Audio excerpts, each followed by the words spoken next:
Hi, everyone. Welcome to another AMA episode. So, joining us today is the country lead of Brazil. So, maybe you can share a little bit about yourself. And Hi, yeah, Amira. hi. Hi. Let me share a little bit. We have been building Brazil with Coins.ph for a while, and now Coins.xyz.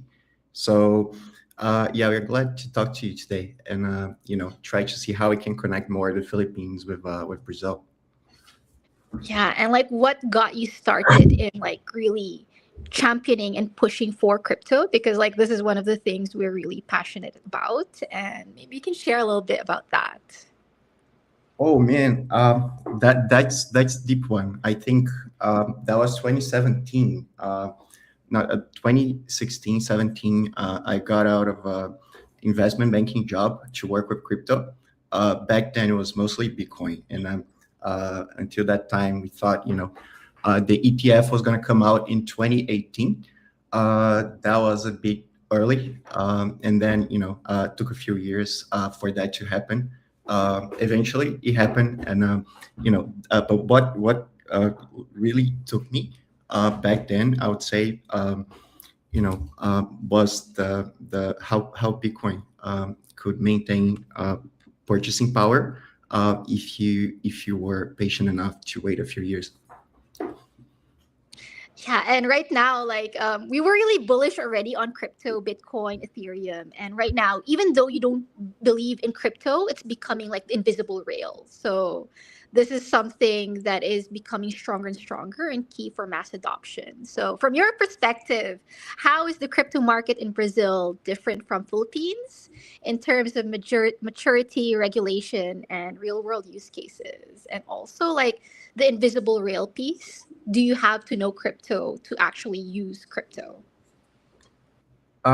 So I would say like Brazil and Philippines are both countries that use crypto as a way of utility. So they find value in just using the cryptocurrency because it's faster. It does things that traditional money doesn't do. With crypto, like in the Philippines, you have the killer use case, right? Which is remittances.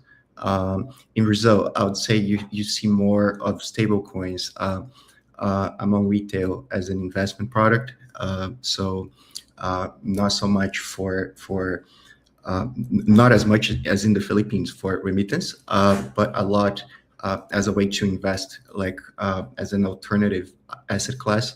But in Brazil, you also see a lot of hedging. So a lot of the treasuries, they are starting to push for settlement via stablecoin because it's faster, because they have more flexibility to hedge, and it takes as a retail, it takes like maybe 1 or 2 days to get a Swift in Brazil.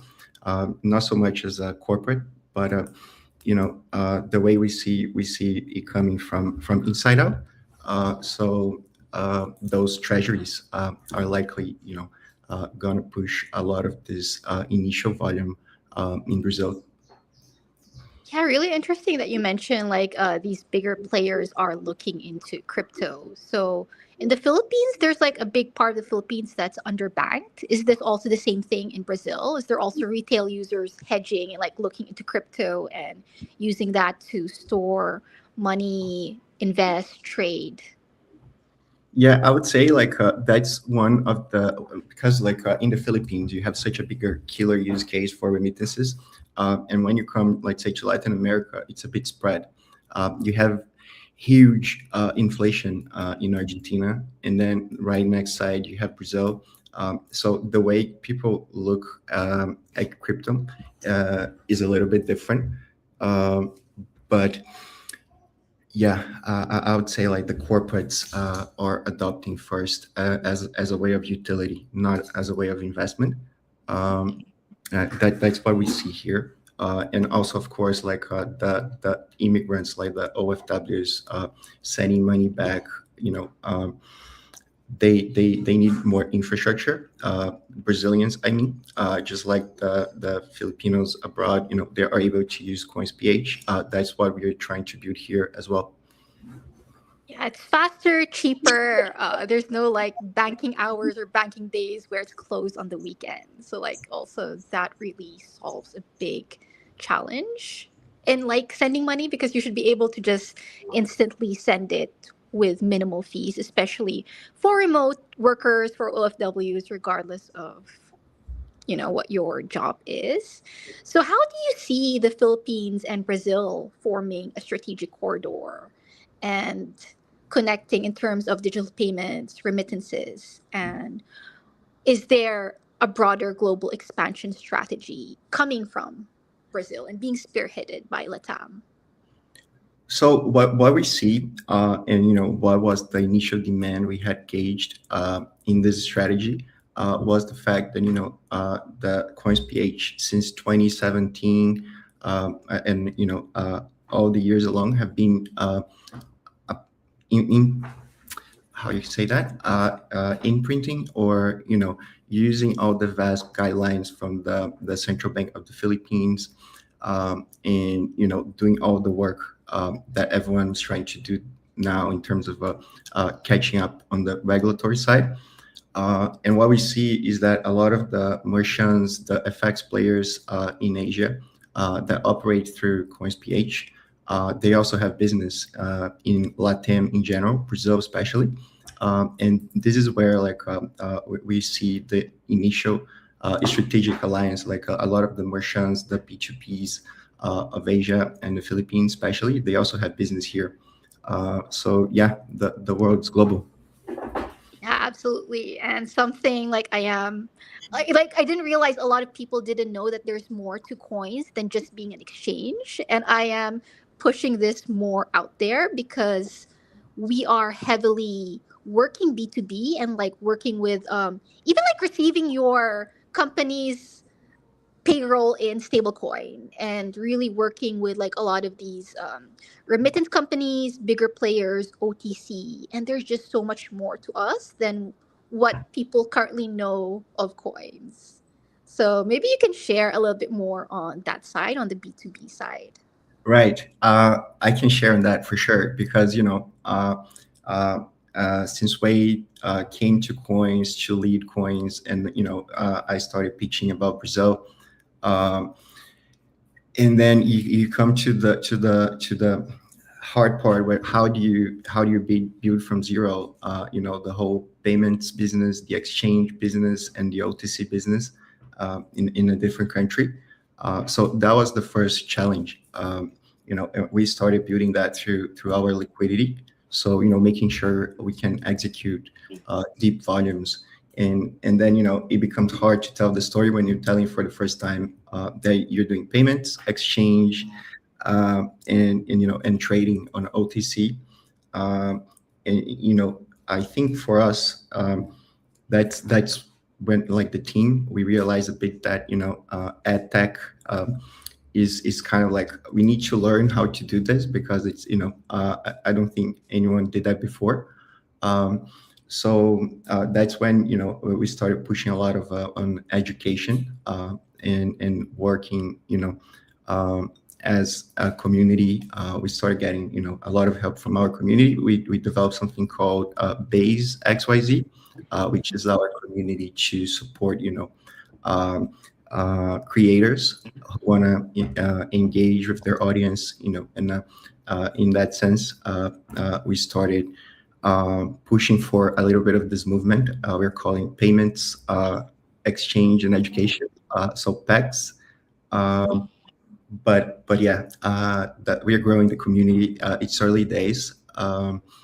Not as close to Coins.ph in the Philippines, but I think we can get there as we go.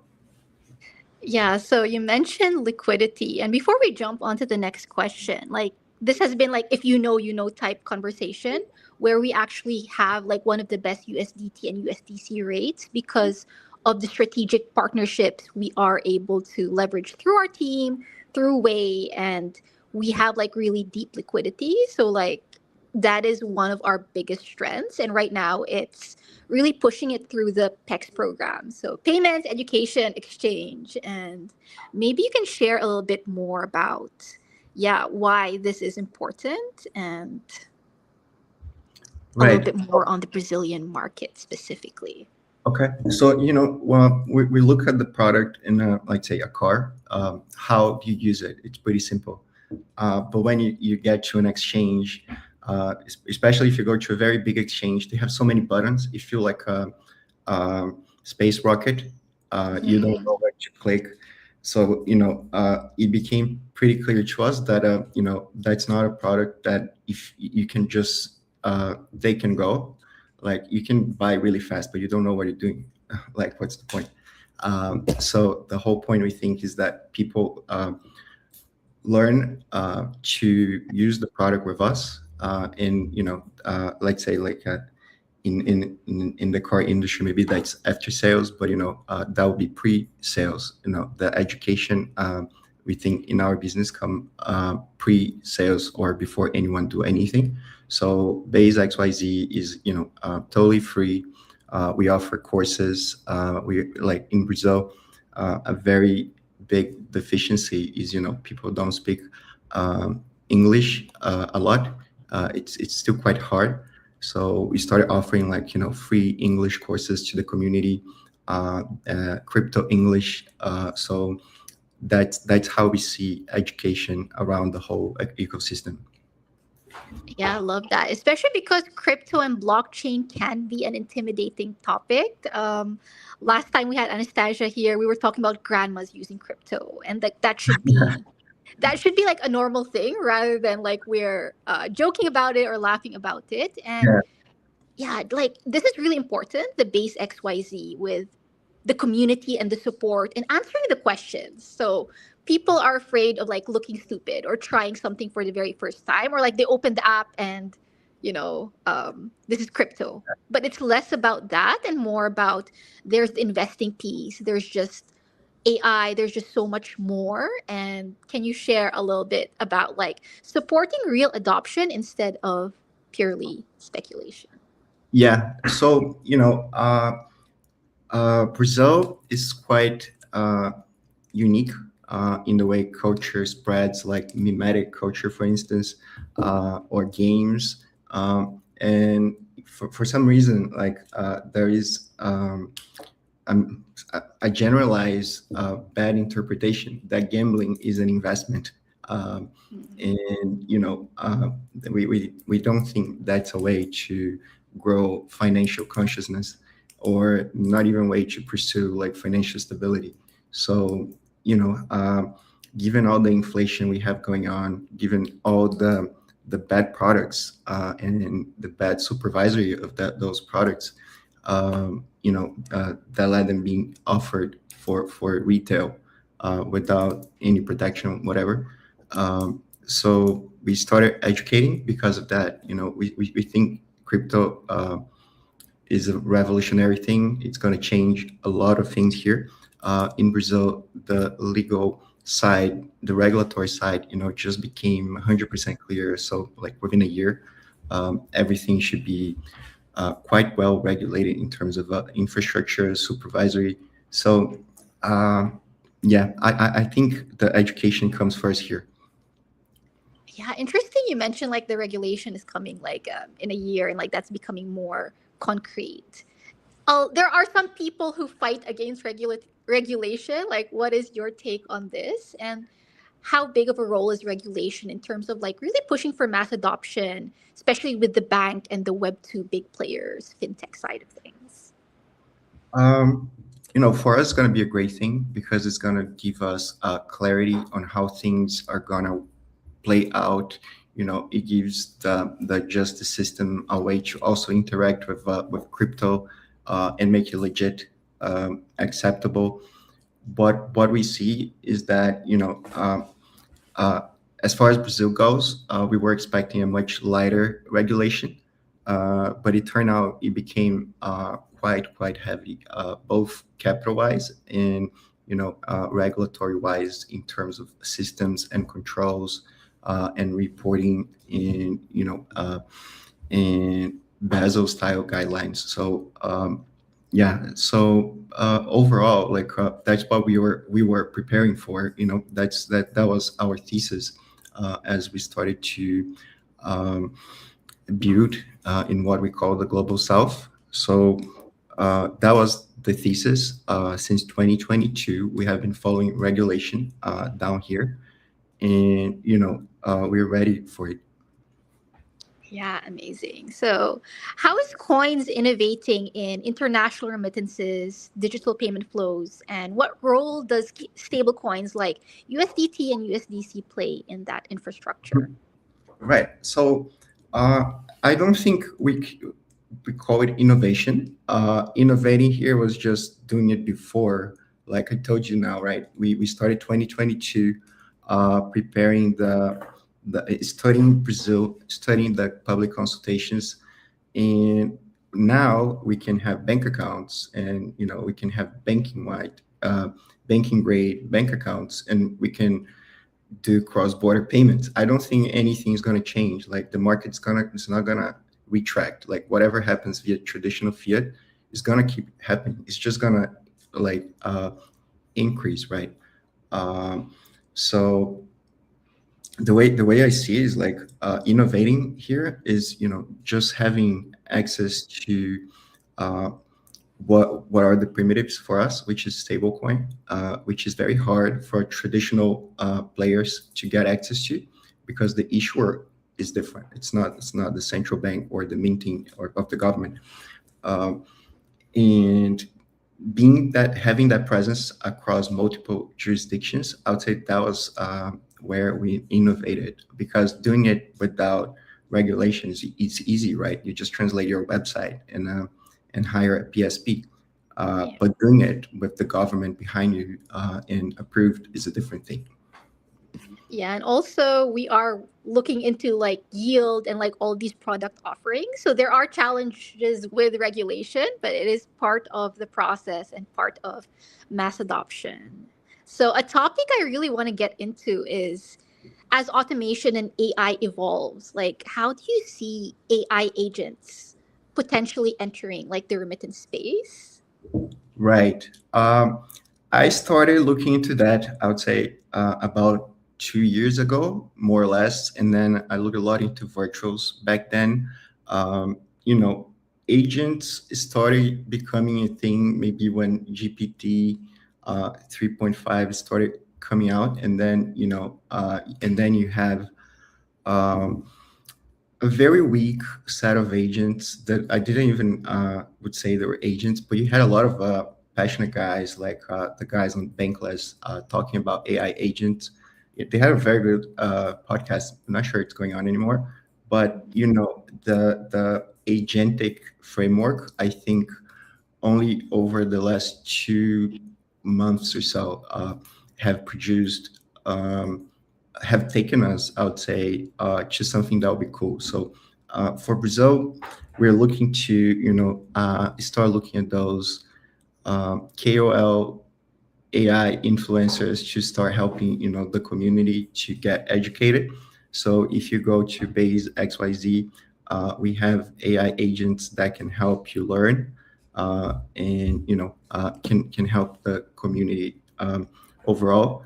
But we do think that that would be like in a type of initial how was virtuals calling it? I think initial agent offering, or I don't know.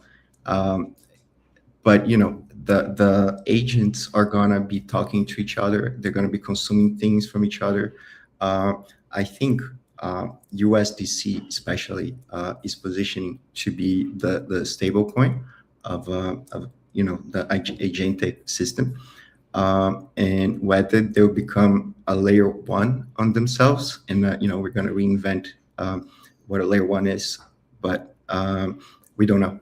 But we're bullish. Maybe we do next one to talk about AI agents.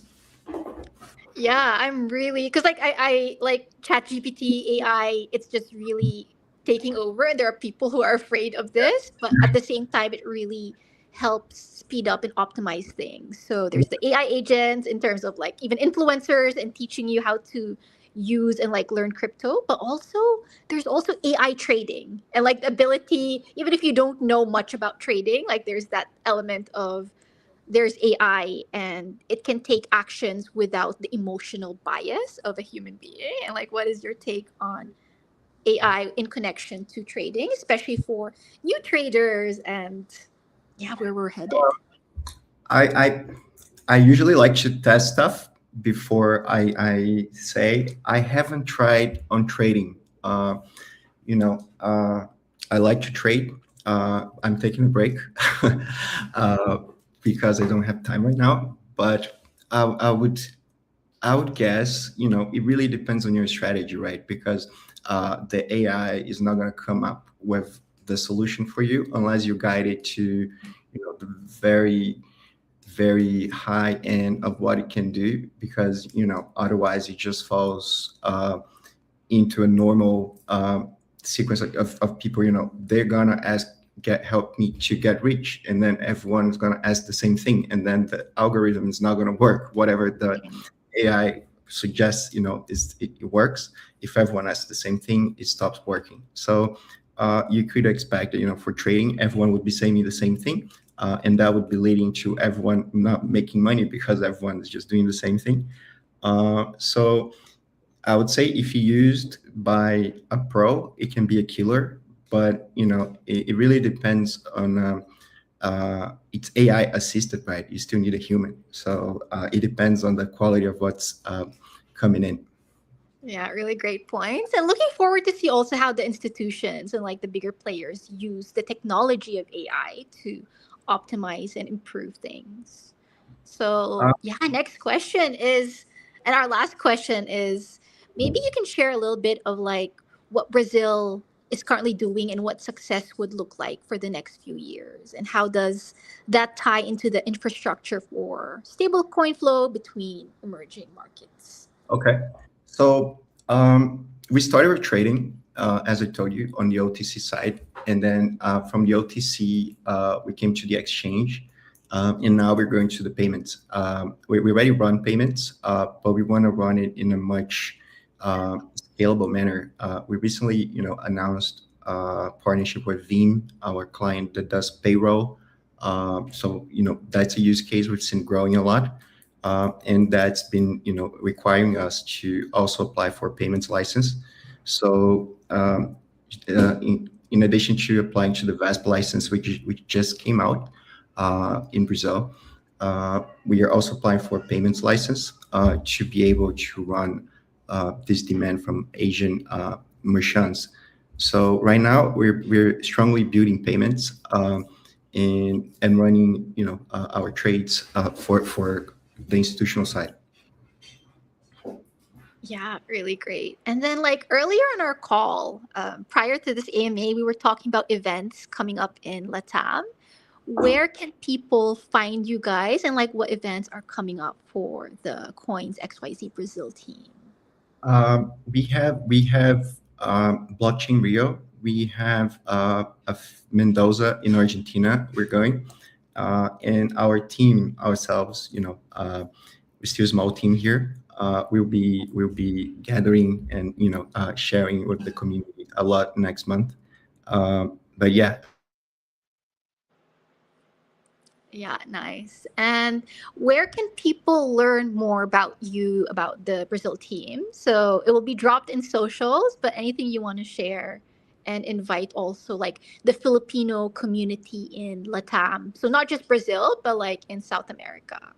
right. So that's what we're trying to do with Base XYZ, right? So we run those AMAs or trainings inside the community. We run that on top of Circle, which is a private social media. So that's where we gather. We have all the creators in our community, everyone who just wants to learn.